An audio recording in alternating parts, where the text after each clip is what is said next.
Čau lidi, dneska vás chci přivítat u prvního challenge a budem vlastně, já to dám tady, a budem challengeovat vlastně, já vám to ukážu, a já to paprika, mletá paliva, oba dva to určitě dáme. A jen trošku.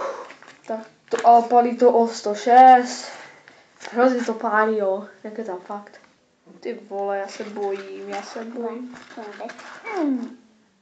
To stolik si dám, bo to je pak zhořela tlama. Ne. Já nemám pítí do prdele. Střih. Tak pojď, dáme na chvilku střih a když Zuzka přijde, tak to dám. Takže jsme zpátky a už máme pitíčko a jí, takže super. Super. Čajík, to je nejlepší. Jdem na to. Jak vypadá? Takže, sklidní se. Já se bojím. A to mi pomůže.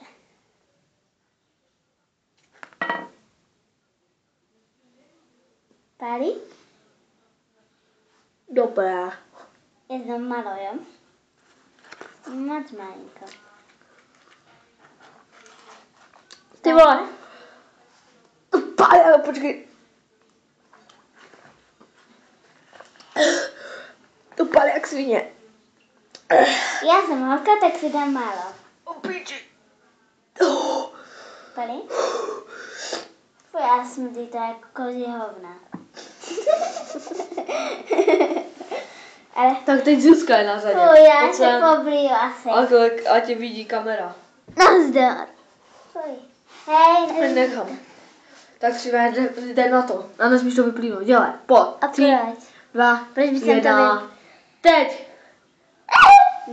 Dělej. Smrdí to jako kozí hovna. Dělej. Ať už to máš za sebou. Aj.